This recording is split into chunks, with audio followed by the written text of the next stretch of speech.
Hi, I'm Carl Franklin in Connecticut in the United States, and I've recently started a ketogenic diet to take control of my metabolism. G'day, I'm Richard Morris in Canberra, Australia. I've been on a ketogenic diet since April of 2014. When I started, I was very sick with complications from type 2 diabetes. Within 6 months of starting a ketogenic diet, all of my biomarkers of disease had disappeared. I also have type 2 diabetes, and we're going to share the progress of my journey into ketosis and Richard's experience thriving for years in ketosis, and hopefully that might help a few people who are curious about this kind of dietary hacking. Yeah, we're not doctors. We don't want to give anyone medical advice, but we are keen to share our own experiences. We're actually both software developers, so we're not afraid of a little technical detail. We have done some research into our own deranged metabolisms and the science behind them. We hope to share some of that research. Where possible, we intend to put links in the show notes to cite any research supporting claims that we make. Right. You'll probably work out pretty quickly. We're both foodies. We love to cook and we love to eat. We're also going to share some of these great recipes that we eat on this diet. Every episode, Richard shares a recipe and I share a recipe to an essential keto meal that we eat regularly. So let's start podcast number 5, The Fasting Show.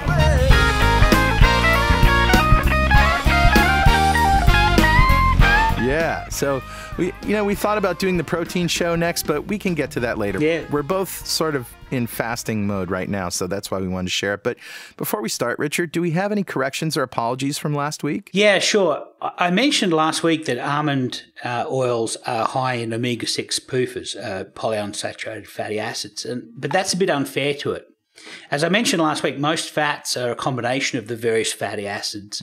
And the fat in almonds in particular is only 12% polyunsaturated fats, of which they're omega-6, and 30% monounsaturated fats. So it's actually quite a good fat. So it's more monounsaturated fat, which is the best kind. 1 in 8 only is 12% is polyunsaturated. So if you eat a lot, it will contribute a fair amount of omega-6 polyunsaturates to your diet, but in small amounts, it likely won't be a problem.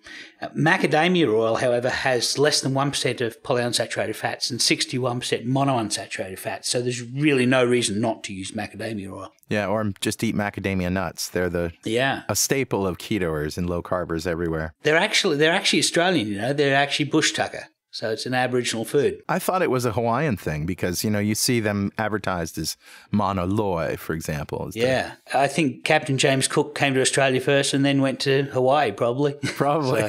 So, yeah, that's probably how they got there. All right, real quick. If you haven't been listening, a ketogenic diet, which is what we both do most of the time. That's right. Is a carbohydrate-restricted diet that's also higher in fat. We restrict our carbs to less than 20 grams a day, and we don't count carbs. We don't eat bread. We don't eat sugar. We don't eat any real carbs. The only carbs that we get come from green leafy vegetables, from nuts. That's right. From incidental carbs. So we also eat enough protein, just enough protein to maintain our muscles. And everything else is fat. It's typically 75% of your calories come from fat, and about 25% of your calories come from protein.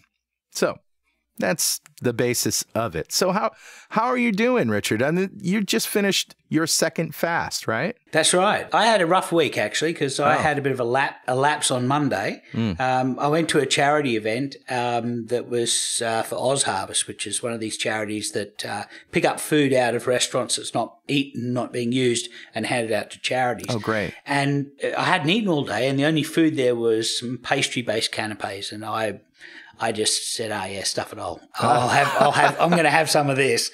All right. And so I put on a couple of kilos. Really? It was all water weight, of course. Yeah, I had that experience the week before when I had some problems with maltitol. Right. And I had put on 5 pounds, which is about 2 kilos. Yeah. And I put that on in one day, and then the next day it came off after I went right back on. So I think it's the benefit of being keto adapted is that you don't have to worry about that 1 day lapse. Did yours come off the next day? Pretty much, yeah. So, I've always said, get back up on the horse, right. Keep calm and keto on. So I started fasting on Thursday at 8 p.m. And I finished that today, Sunday in Australia, and I finished it at about I guess 4 p.m. On Sunday. Oh, wow. I had about 64 hours of fasting, and I finished it with a 32K bike ride. So that I think I'm going to do at least 30K of cycling every Sunday as a regular form of exercise. It's not essential in a diet to, and we'll talk about this a little bit later on, but it's not essential to exercise. In some cases, it can be bad for you. But just I feel great after exercise, and I really particularly feel good doing it when I'm in a fasted state. So we'll talk a bit about that too. Great. So how are you going, Carl? Well, as we'll talk more about fasting, I decided to bite the bullet and try a fast. And I was going to do a fat fast, but it turns out that a bunch of us on this Facebook community, Keto Ninjas, we decided to all fast for the weekend. Some did a fat fast, some an intermittent fast just during the day. And you and I decided to go full bore. This was your second one, but it was my first one. Right. And while so I'm fully keto adapted, so hunger wasn't a problem for me. I've already depleted my glycogen reserves. Sure. So I didn't have to go through that, I would call it pain almost, Exactly. The first 2 days on a ketogenic diet can be really rough on a person. But I didn't have to go through that, so I wasn't hungry. And I started my fast on Thursday night at 6:30 p.m. That was when I ate my last bite. Right. And I didn't eat anything until this morning, Sunday, at about 6:30 a.m. Nice. When I made myself a nice bacon, egg, and cheese sourdough sandwich. And it was wonderful. So nice. I lost about 4 pounds, which is about 2 kilos. It was all fat weight because, like I say, my glycogen reserves have already been depleted. And that was the only place to get energy, and you're probably burning up, at your size, you're probably burning up 3,500 kilocalories per day at least. So, you probably dropped a pound a day, and as long as you're fasting, that probably would keep going. So yeah, that's what I did. We'll get into why I didn't have any problems and why my body didn't self-destruct and all of that in just a minute. But first, we have a new segment. It's called Mail. Mail. Justified and we don't need no alibi. Fuck it out of the way. Awesome. Mail. Mail. Really original, isn't it? So it's not just mail, but these are comments that have been left on our website, or sometimes they might be email. dudes@2ketodudes.com is our email address if you want to go there. Of course, the website is 2ketodudes.com. You can go there, leave a comment. All right, so this is an email that came in. Hi guys, I'm on a doctor-recommended ketogenic diet to help with my GERD symptoms, which is gastroesophageal reflux disease. I got sick in high school. Doctors confused my symptoms for asthma, made me gain a lot of weight on steroids, prednisone, to help the symptoms that weren't there. I went from 160 to 235. Ouch. I'm only 5 feet. Became really self-conscious and uncomfortable in my own skin. I started trying to work out and eat better, or so I thought. After losing some weight and reaching a stall, I talked to my doctor, who suggested a ketogenic diet. Nice. I used to get sick multiple times a day, every day. And now I rarely get sick, maybe once every few weeks. I've lost more weight. I made it down to 158, which is 2 pounds below where he started. Yeah. Although I've climbed a bit since Christmas. Okay. Love eating my keto foods, and I still sometimes feel I'm missing out, but anytime I cheat, I feel like crap the next day. Bad stomach cramps. Yep. Feels like a brick in my stomach, etc. So I can now see the way I'm eating now is so much better for me. Sorry to ramble on, but I'm always interested in hearing and reading keto stories and enjoyed both of yours immensely. Keep sharing, and thank you. Oh, that's awesome. You're welcome. And just as a reminder, give us a review on iTunes and send us an email about any topic you want us to talk about. Again, it's dudes@2ketodudes.com. Yes. All right, so let's talk about fasting. I learned about why fasting isn't dangerous and how it's actually beneficial, especially to those with metabolic syndrome and insulin resistance, by watching a video from Dr. Jason Fong. And this video is a lecture that he did called The Etiology of Obesity, etiology being the origin. It's only part 4 of a 6-part lecture series, but this is called The Fast Solution. And so he talks about the problem with diabetes and metabolic syndrome is insulin. As we talked about in the insulin show, when your levels of insulin are too high, it blocks the mechanism that allows your liver to burn the body fat for fuel. And so most people that diet go on a calorie-restricted diet. When you restrict your calories and yet you're not in ketosis, there's less calories to burn, but since your insulin levels are still high because you're still eating, you're not able to burn the fat for fuel.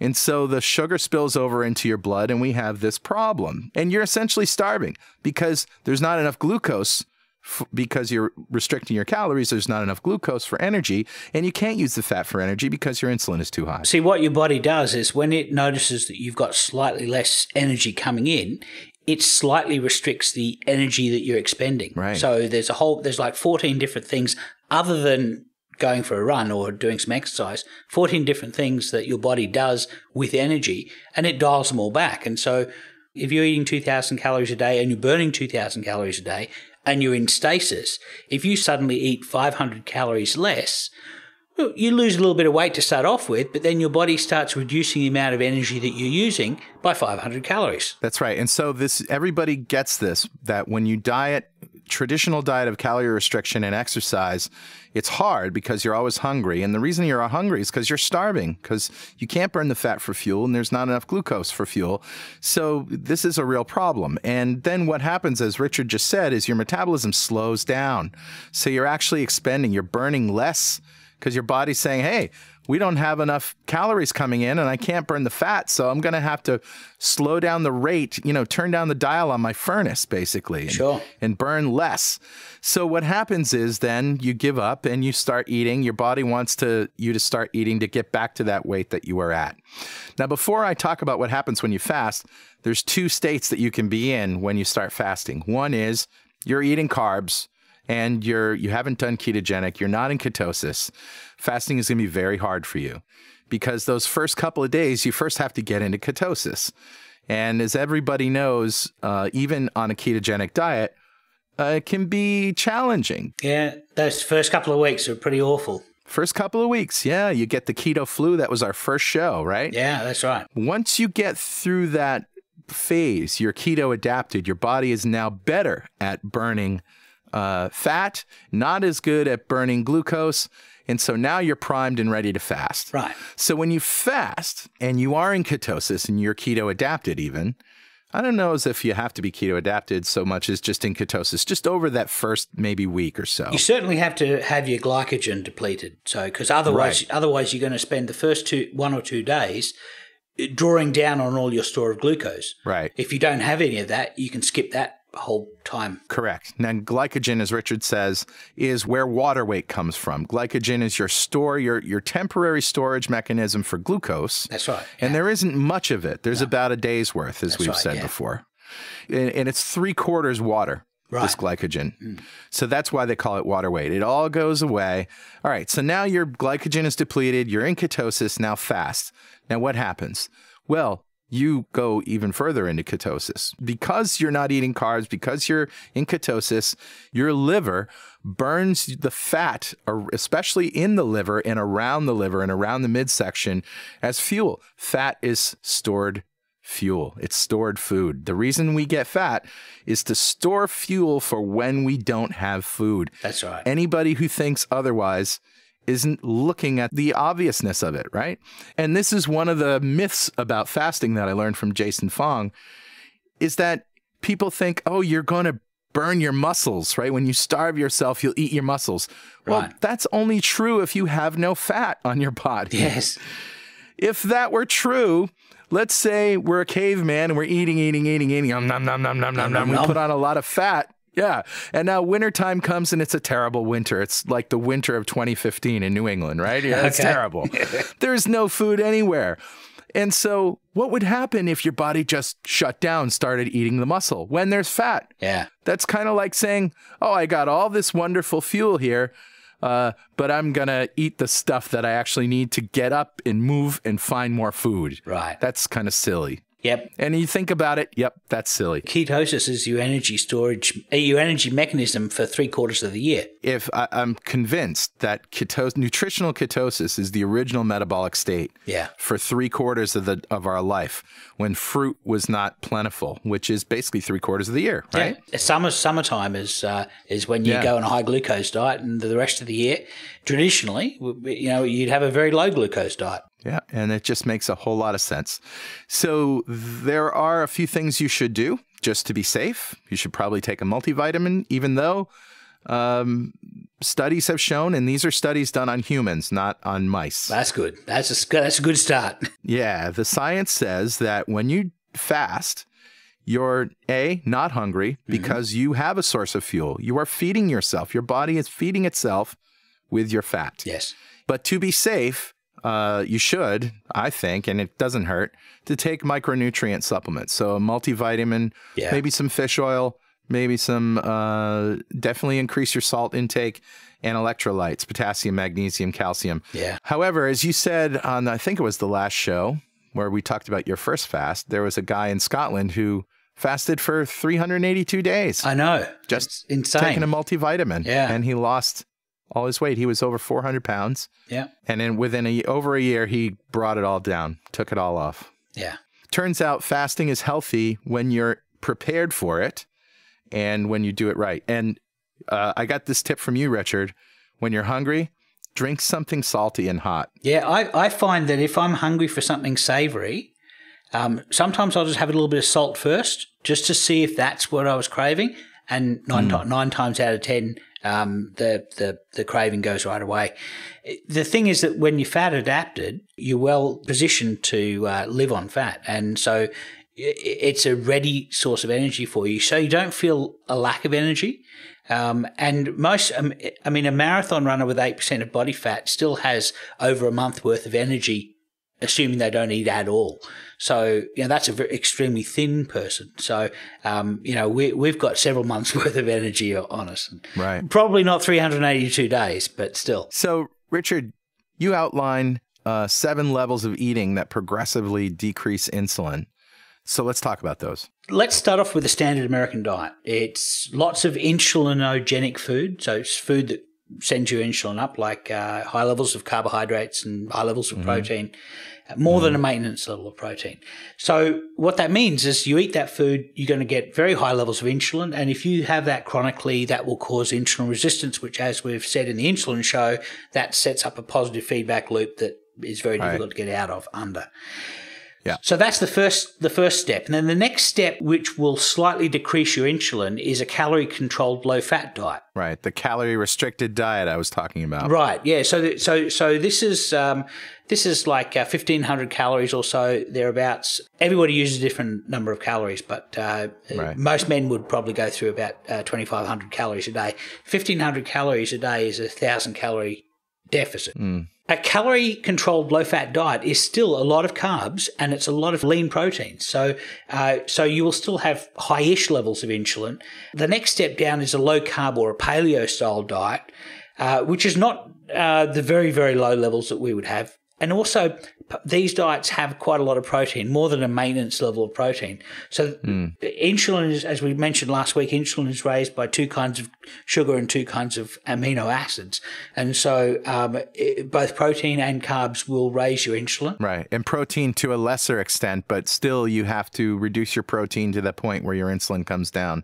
And by the way, I noticed that one of the things in reading Dr. Fong is he says that when you're on a ketogenic diet and you're eating, the right ratios and stuff, your insulin goes from abnormally high to normal. Yeah. Right. But normal insulin really isn't enough to reverse insulin resistance, which is what fasting does. That's right. So the fourth level is a ketogenic diet, and that is low carbs and the minimum amount of protein. So that's much less insulin.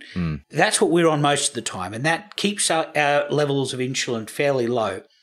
But the next level after that is intermittent fasting, where you only eat during a narrow window of the day. So let's say you're an 18-6, so 18 hours of the day you don't eat, and some of those, 8 of those hours, you're probably sleeping, so that's easy to do. And you just eat during a window of 6 hours, or maybe you're 24. So you fast for 20 hours and you eat for 4 hours every day. You have a little amount of insulin that's being released during the feeding cycle, but during the fasting cycle, you just have your base load of insulin. So that's like the next step beyond the ketogenic diet is intermittent fasting. And one of the guys in the software development world who I've interviewed on my software podcast, John Sonmez. Okay. He says that he fasts every day until 5 p.m. and he's been doing it for almost 2 years. Oh, wow. Okay. Yeah. And I'm not sure when he cuts it off, but in other words, he's got a very small window of, when he eats. Yeah. So that means that he's going to have a insulin secreted for handling that metabolism for that small window, and the rest of the day he's going to have his base load of insulin. The next level after an intermittent fast is something called a fat fast, and this is where you only eat fat. Now, fat won't cause the pancreas to secrete insulin based on the food coming in, but the brain notices that you're eating some calories, and it can tell the pancreas to uptick a little bit of insulin. And so there is a little bit of insulin coming out during a fat fast, but the nice thing about a fat fast, obviously, is that you still have calories coming in, so you're not calorie restricted. I would say you're probably less hungry on a fat fast, but I'm not so sure, actually. It's less effective, and your insulin's not low enough. And then what we did this weekend was what's called an extended fast, and that's where you just don't eat for several days.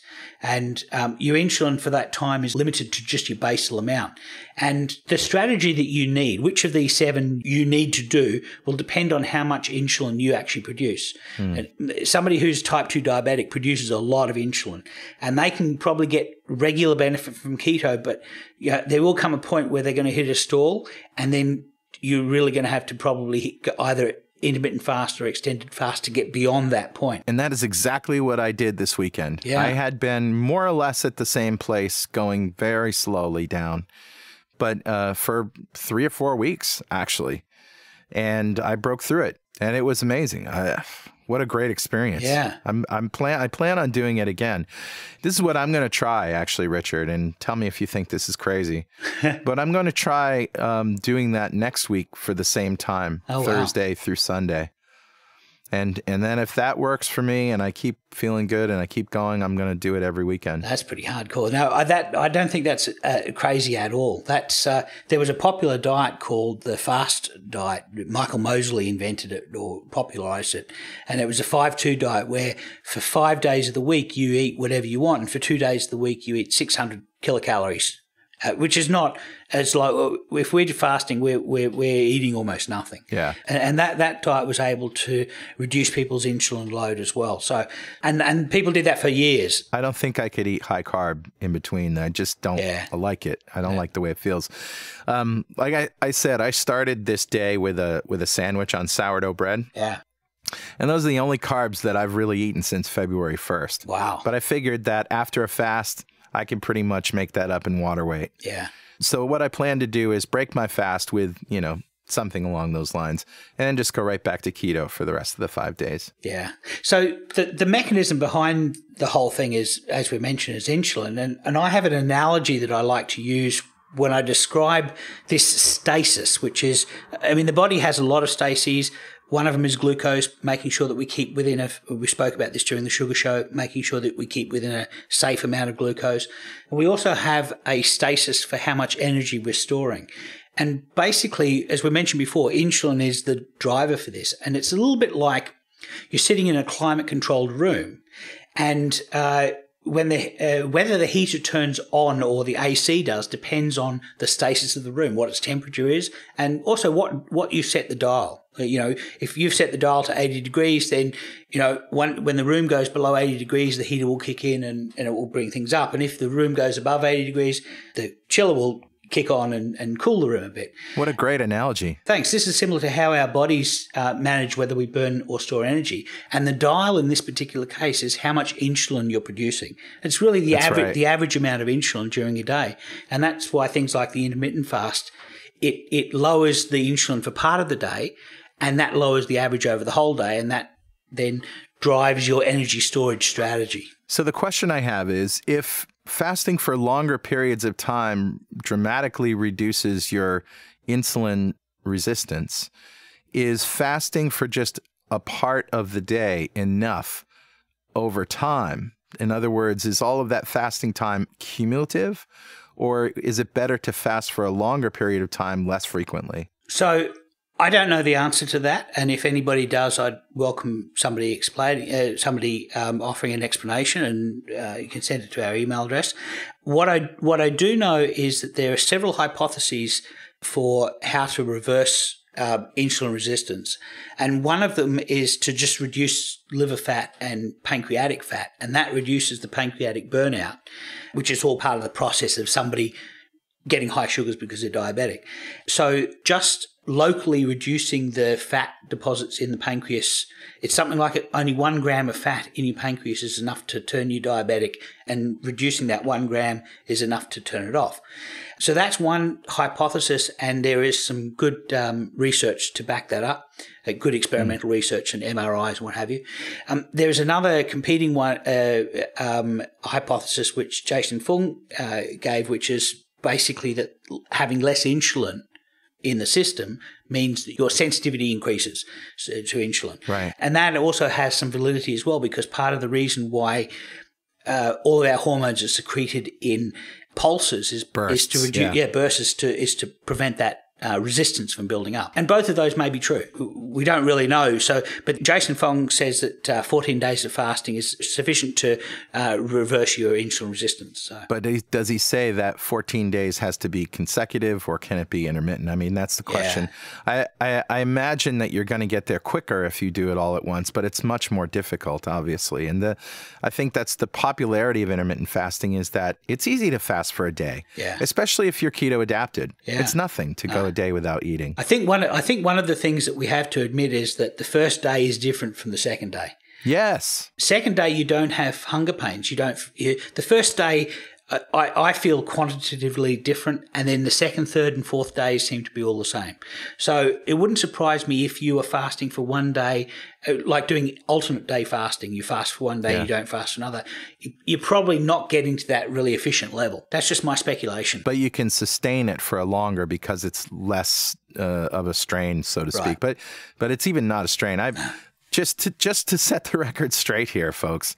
I exercised like Richard. I didn't go for a bike ride, but I walked on the treadmill. I felt fantastic, full of energy. And this is another myth that Dr. Fong busts, is that, I'm going to be lethargic because I don't have any food and blah, blah, blah. Guess what? If your insulin level is high, even if you eat a slice of bread, you're not fasting, because now your insulin is high and you're not burning your fat. Yeah. So cut it all out. Don't eat anything. Yeah. And then you're burning your fat, and you're surviving on your fat, and you do not get tired. In fact, the opposite is true. Your adrenaline level goes up. That's right. Your growth hormone level goes up. Absolutely. Which protects your lean muscle mass. That's right. Your muscle mass does not go down. That's the other myth, isn't it? Everyone says, if you fast, you're going to lose lean muscle mass, but in fact, that's the opposite happens. So yeah. The opposite happens. That's right. You lose fat. Yes, exactly. And you lose it quickly. So, and as we said, it's uncanny how not hungry you are. Yes, absolutely. So I was surprised. When I first started fasting, I think I mentioned this to you before. When I first started fasting, I basically bet myself that I couldn't do it. I wagered myself that I wouldn't be able to do it, and I didn't think I would be able to do it. But I thought, we'll give it a go. We'll see how we go. And I surprised myself, and so much so that 2 weeks later I did it again, just to see if I could do it twice. And it was just as easy. One last thing about fasting is, if you're diabetic, you're probably taking metformin or something else to lower your blood sugar. So you may need, you should consult your doctor, because you may need to cut back on that when you fast. Otherwise, you may run the risk of dropping your blood sugar too low. Yes, definitely. So if you do have type 2 diabetes, you should be checking your sugars regularly every day. And if you find your sugar is too low, the first thing to do when fasting is just take less metformin. But your doctor needs to be aware of that. Yeah, you should. If you're type 2 diabetic, you should tell your doctor what you plan to do. And if you're taking sulfonylureas and other drugs that lower your sugar, lower your blood glucose, then definitely you should do that. Right. In my personal case, my normal blood glucose is about 5.2 millimoles, and I think that's about 80 or so.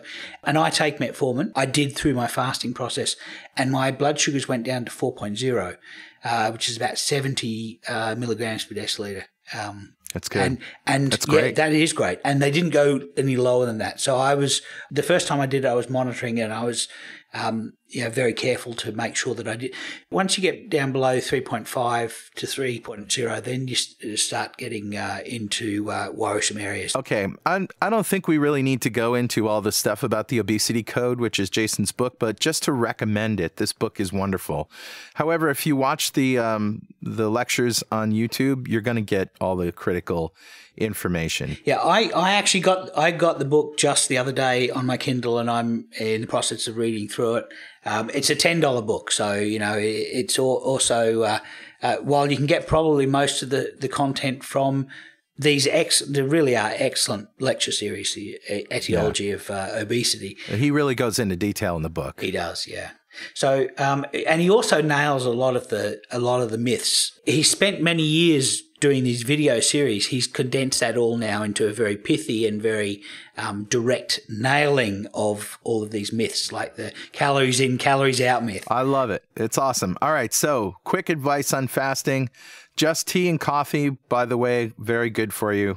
Green tea especially seems to satiate hunger. Yeah. I'm not so sure, but whatever. That's what they say. Sugar-free chewing gum is okay. One thing that I like to do is I like to take apple cider vinegar and just a teaspoon in a glass of ice water with a packet of Splenda. Nice. And it's almost a little juicy. It's kind of like apple juice or apple cider. Bone broth, as we said before, really great. Richard has an awesome bone broth recipe in the Insulin show. Yeah, it could have been, yeah. Insulin or Sugar show. Yeah, it's one of those first few. Butter, if you want to I put a little bit of butter in hot water with a little salt at mealtime. Nice. I know that you take bone broth and you froth it up, right? Yeah, I put bone broth into a magic bullet, like about 2 tablespoons of bone broth. That's a blender. Into a blender, and I add some boiling water and some smoked salt. If you're gonna have salt, you may as well have the good Smoked stuff. salt. Yeah, this is the Maldon smoked salt. Did I mention we're foodies? Yeah, we are. I use Himalayan pink salt. Oh, well, very fancy. So yeah, okay, great. Now, the first time I did a fast, this time around, Julie did it with me. So everybody, great. Everybody in my life is all fasting this weekend. It was just incredible. But it's very cool. It is very cool. But the previous time it was just me, and when Julie would have a meal, I would have this whizzed up bone broth mixture, and it sort of goes white, almost like a mayonnaise kind of thing. It's really quite nice. Yeah, I'm going to do that next time. This time I took your advice and put a little bit of butter in as well. That was delicious. And that satiates you a little bit, and that's a little bit of butter in ketosis is going to burn off in like an hour. Yeah. And it's like not even going to. The other thing I did when I was cycling last time I cycled, I was getting some foot cramps, and that's usually an indication that your hydration's off. Maybe your sodium levels are off. Yeah, other electrolytes too. Electrolytes, yeah. So what I did was I got some fresh water and added salt to it, added some light salt, which is both potassium and sodium chloride, and put a squirt of Mio, which is like a sugar-free flavor, like an orange or lemon, I think. Okay. And I drank that when I was riding. It was like a keto version of Gatorade. It was like Keto-Aid. Great. Yeah, it was awesome. Yeah, you'll have to post the recipe for that. And speaking of recipes, it's time. Heard you say you're due for a little Recipes.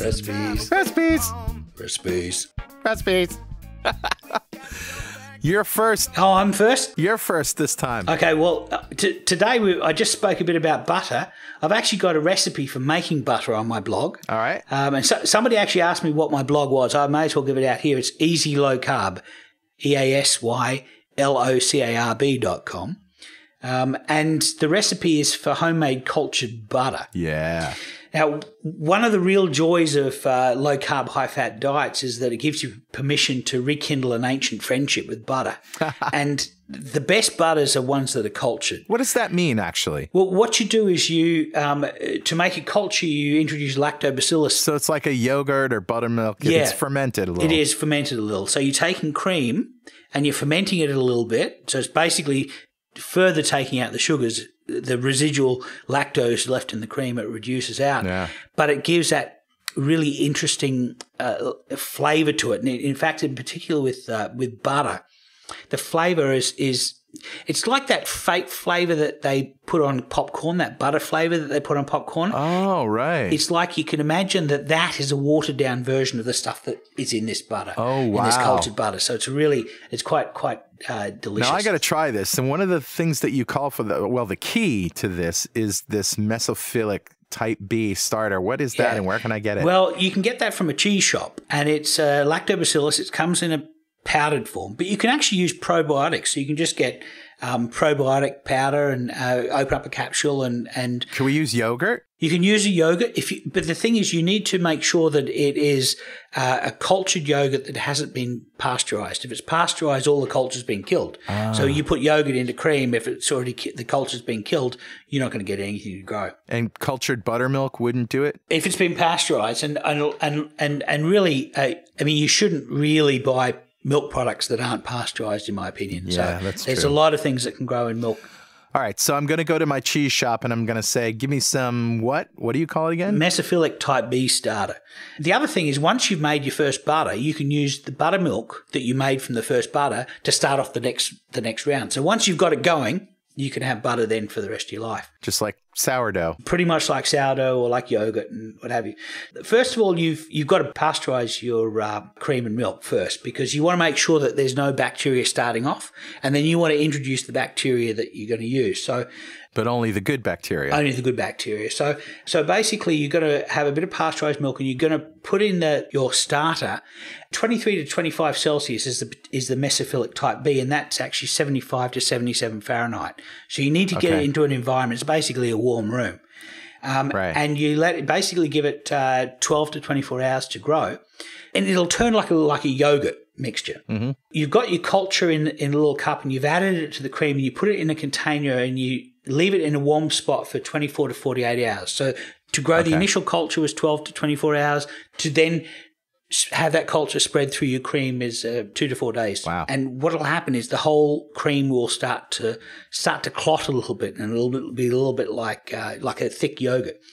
And then you're going to beat it. Now, you probably, if you've done any home economics or whatever, you've probably been through the lesson where you whip cream and you accidentally make butter, right? I've actually done it by putting it in a mason jar and shaking it. Oh, that's hard work, but yeah. It turns into butter. Yeah, it's good exercise though. Yeah, it is. So it's like a shake weight. And so you've got now that point where your home economics teacher would say, hey, you've taken the cream too far, it's turned into butter. You're not quite there yet. You want to keep going until it really gets yellow, and you'll start to see that the buttermilk is draining out of it. The buttermilk's like a milky liquid that drains out of it. And so you basically pour that off and you squeeze the butter. And one trick you can actually use you can put the mass of butter in your hands in cold water. And because butter is really mainly fat, it'll start to solidify. And so then it'll be easier to squeeze the buttermilk out. So, and basically what you end up with there is a very tasty butter. Now, if you can't get Mesophilic type B starter and you don't want to make your own butter, there are actually cultured butters like Lurpak, which is a Danish style that you can get at Costco and in Australia and in America. And Lurpak is probably 80% of the way there. So I would highly recommend trying some cultured butters. And if you're up to it, making them is definitely taking it up to the next notch. All right, it's my turn. Yes, Carl, what have you got for us? I have got nothing as complex as cultured butter, let me tell you. That is so awesome, though. And you know me, I love molecular gastronomy, and I'm always interested in hacking those things. A lot of my recipes, if you've noticed, going back the first 4 shows, they've all been to satisfy bread urges. Yeah. Do you know what I'm saying? Yeah. I mean, this is the first thing that people really need to know when they do keto is, how am I going to satisfy my bread cravings? So that's why I did the oopsie bread, and I did the pizza. Yeah. Yeah, and that kind of stuff. The waffle. The waffles, yeah. Now I'm going to satisfy my crispy, salty, potato chippy craving, which is another craving that comes along once in a while. And you need something crispy and salty. There's a lot of mush in the ketogenic diet. Well, that's it. Crisp. Crisp requires, for the most part, making something crisp requires getting a starch and frying it. That's right. However, there's another way to get crisp, which is protein. Taking protein and heating it up until it gets not burnt, but just before burnt. Okay. And of course, that is nasty most of the time. However, I'm going to give you the most delicious substitute for potato chips or corn chips or anything that you've ever seen. Nice. They are simply called cheese crisps. Ooh, I like the idea of that. Cheese is good. Yes, definitely. Yep. Lay it on me. So this recipe is linked. It's on my blog. I use shredded Asiago typically, but you can use Parmesan or another hard cheese, or even cheddar makes a really good crisp. But Asiago makes my favorite. Right. So one thing here is you want to avoid processed pre-shredded cheese that comes in a bag that, that has a lot of, I'm not going to give brand names, but so you got to look at the ingredients. If it's like a mainstream manufactured cheese that's shredded, because they sometimes contain potato or other starches, so the shreds don't stick together. Sure. But in my grocery store, my local place, I can get pre-shredded Asiago that comes from the deli, so they shred it there. Nice. There's no starch, there's no nothing. All right. You'll also need parchment paper, which is a staple of any kitchen, yes. Yeah. And what's great about parchment is nothing sticks to it. Right. And you can get it really, really hot. So when you need a cookie sheet, move your oven rack to the middle of the oven, preheat it to 300 degrees Fahrenheit, place the parchment on the cookie sheet covering it, and grab a pinch of cheese. You don't need any butter or anything else, just a pinch of cheese, about a tablespoon. Plop it down, start in the corner, and spread it out a little. Try to even it out a bit. Otherwise, it won't be crispy in the middle. It'll sort of bulge up, and it will spread. But you want to just give it a head start. So how big a piece? It's about the size of a potato chip? Yeah, 3 inches. Yeah, okay. Continue this way to fill the cookie sheet. Maybe 10 piles, maybe more. You'll see how much they spread out. They don't spread a whole lot. Sure. And you want to bake them for at least 10 minutes. And that's when I check them the first time. Usually I end up going 12, 13, 14, maybe even 15 minutes. So what are you looking for? It's going to start browning around the edges, and then the white in the middle is going to shrink and shrink and shrink and shrink, and when it's all shrunk, that means it's done. Nice. It's got to be completely brown. Otherwise, it won't be crispy. It'll be chewy. Which is also a good thing. Yeah, chewy cheese crisps are okay. And I know that you did taco shells with cheese like this. You take it, you make a bigger one, you take it out and you drape it over a wooden spoon or something. That's right? it, yeah. And then you fill it. The only problem is they're extremely porous. So you put guacamole in it and you end up with a handful of guacamole. Squirts all over. Yeah, exactly. So yeah, they are porous. There's little holes in them, but crispy, crunchy, nice. And you could go through. I mean, of course, the problem with potato chips is you can't eat just one. In fact, that was the logo for that was the Pringles story. That's the slogan for what was it? Pringles. Lay's, I think. Yeah. No, it was Lay's. Oh, but okay. you can't eat just one Lay's and not one more and more. But yeah. Pringles was another Once thing you like pop, that. you can't Once stop. you pop, you can't stop, right? It's the same deal, yeah. It's the same thing, but turns out just 2 or 3 of these will satisfy your cravings and you'll move on with life. Nice. It's wonderful. Well, that's what we got. Kids, don't do any kind of fasting or even a ketogenic diet without checking with your doctor first. You want to get your doctor's blessing.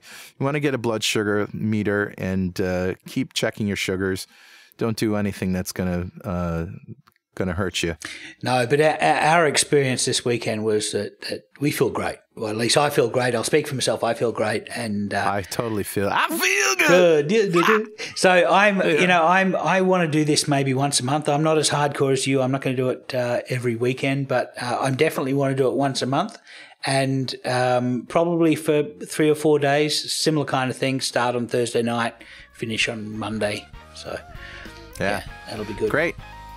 Well, keto on, brothers and sisters. Yeah, keep calm and keto on. Thanks for listening. We'll see you next time on 2 Keto Dudes.